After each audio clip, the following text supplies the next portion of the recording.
And we are live. Hey, what's up, everybody? I am Lisa, the Love Coach at LoveQuestCoaching.com. I'm actually not there. I'm here in my office. And move this over a little bit. Today, I am talking to you about something that I am helping a client deal with. And it is this. She is single. She's in her 30s. She's dating to attract her husband. So this is a woman. She's like I said, in her 30s, and professional, self-reliant, nice woman, like polite, all of the things, very wifely.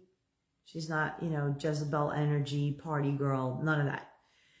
So she's dating, and what I found in coaching her and then also just listening to what other people who come to me for help and support with dating are going through, regardless of age, is that there tends to be this chronic immaturity, like across the board.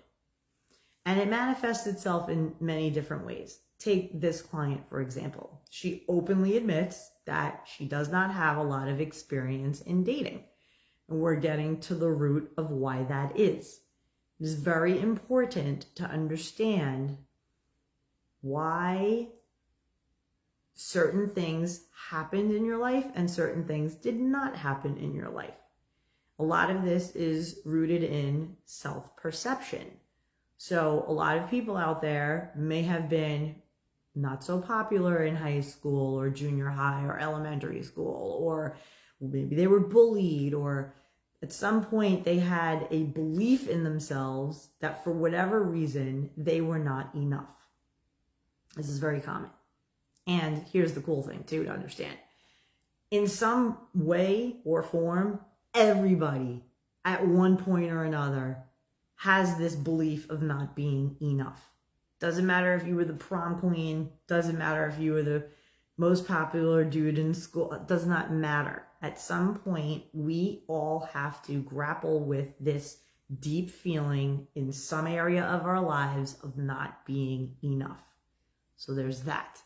Now, if people avoid this, it suspends their growth. It keeps them stunted. So this girl, brave, hires me because she's aware and realizes that if she wants to go to the life in her mind and her heart that exists for her over there, she is noticing things about herself that's holding her back from that life that's over there. So she hired me to help her handle those things. This is self-love. This is courage. This is maturity. This is personal responsibility. So thumbs up to my client. You are a rock star. If you're watching this, I'm not using your name, but I love you. You're awesome.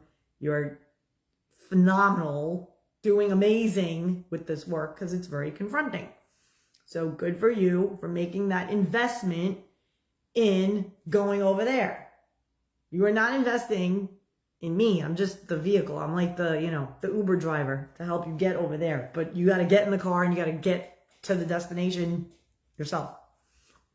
So that said, we have been chatting about her experiences with dating. And I have also been chatting with other clients in their 40s and other clients in their 50s.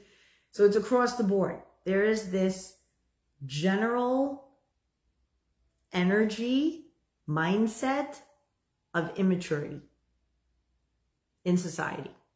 And I'm calling it out because in many ways, I feel like this social engineering has even held me back in my growth in many aspects of my life. So once you see it, you can't unsee it. Once you're outside of the matrix and everything is clear, you're like, oh, I see what you're trying to do to me. I'm not having it. I'm going to have to go inward and deal with that part of myself that's needing to be taken care of, needing to be coddled, needing to not be responsible for the outcomes in my life. So when you see it, right, that there's another force that's very happy to come in and tell you how to live, so that they can control you. When you see that, then you're like, hey, wait a minute, I got to get my shit straight. I got to get my shit together. Because I don't want these people thinking I'm an idiot and they're just going to run game on me. So this is empowerment coaching. That's what I do. It's very empowering when you really look at your life and you're like, yeah, this is cool. I'm happy where I'm at, but I want to go over there. Over there is a different version of me. I need help in creating that version by leaving this version behind. So who we are as we're growing and going forward changes. Has to. 2 years ago, I didn't live here. I lived here. Now I just moved here. This is a new identity. This is a new Lisa. Lisa living in this house. So Lisa living in this house is a different person than Lisa 5 months ago living someplace else. So there was a progression, right? I had to become this person of me. So now there's yet another version of me, and she's over there. And this is more aligned with business. This is my business. So I'm like, okay, Lisa over there, she's making this much money. She's living this life. Holy moly, I want to be her. So now I do the work on me here in this place, knowing that that is the person I want to be next. And on and on and on it goes. So in this girl's case, her thing is wants to be a wife, wants to have a family, wants to, create something extraordinary with a partner. And she said to me that she took my strategy of using a dating app. And if you use a dating app, this is the strategy. I'll share with you what it is. She basically invited a man that she linked up with on a dating app into doing what is called a phone date. It's a little quick 15-minute get to meet one another on a video call where you ask them open-ended questions and you know what to listen for. Because what you're listening for is going to determine whether or not an in-person date is even warranted. And you could even think of what you're looking for. Okay, so let's say hypothetically I'm single and I'm meet some dude on Bumble. And I'm just like, hey, so this is going so good. We chat a little bit, right, on the thing, on the app. And it's like, well, this is going great. I'd love to invite you to do a phone date with me. Would you be interested in having a little phone date with me just to see if there's a vibe and we can connect? Happy, upbeat, feminine, right? And of course, the guy will be like, sure, I would love that. Why? Because it's a mutual beneficial thing for both parties. Both people want to see that the person on the other side is for real. They're not being catfished. The person isn't, posting pictures like real estate agents that are like, in their 50s posting pictures from when they're 35. Ridiculous. I don't understand why real estate agents do that, but whatever. But it's, people posting pictures from years and years ago on their dating apps, and then you get them in a phone call, video call, and it's like, oh, now I can see that you're really you and that your pictures are old. Or not. You're really you, and this is amazing, and you look amazing. So, let's keep going. Let's see if the vibe is right. And do we agree on key things? So there was a study recently that they came out, I think, in Psychology Today, and they did a poll of, the things that really matter to people now when dating. And political affiliation, beliefs, values, morals, ethics, all of that lump of, where are you at with world events? That matters big to people when dating these days. So that's very interesting because a couple of years ago it did not, but now it absolutely matters. So I'm actually quite happy to see that. That means that people are waking up to the bullshit that we've been dealing with in our lives for decades.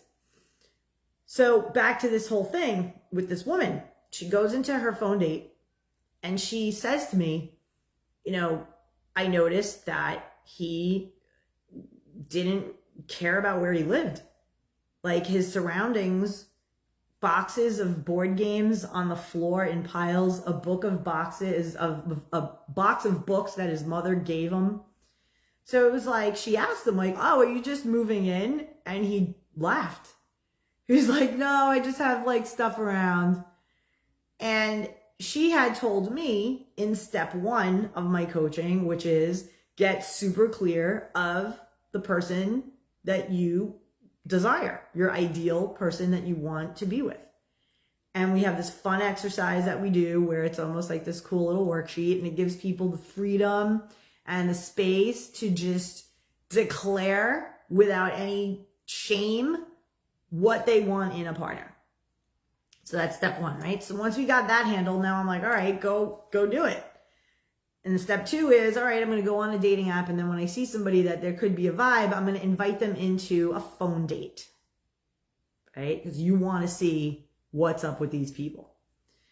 And because she's working with me and tends to be connected to the outcome, she's very connected to the outcome of, I want to be married, I want to have kids, I want to, or whatever her ambition is with that. But she wants to be married, she wants to be a wife.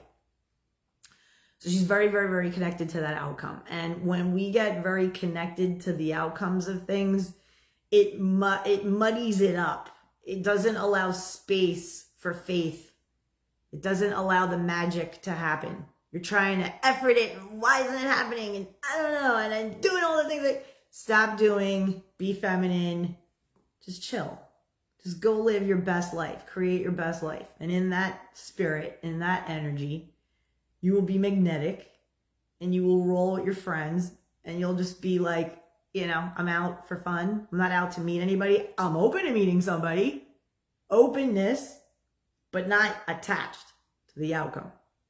If you can go out in that spirit, you'll meet someone. That's what I teach people to do, to handle their energy. So one of the things that I am, in addition to a certified professional life coach, I'm also an energy leadership master practitioner. That's just a fancy way of saying that I help people understand energy, their own energy, energy of others, and have the mental ability to manipulate that energy. Like, you can be in a crappy energy, think a thought, and be leveled up in your energy that fast. And I teach people how to do that. And I do it myself. Mark always says, my husband, he is astounded at my bounce back ability. Like, I'm one of those people that can, chip my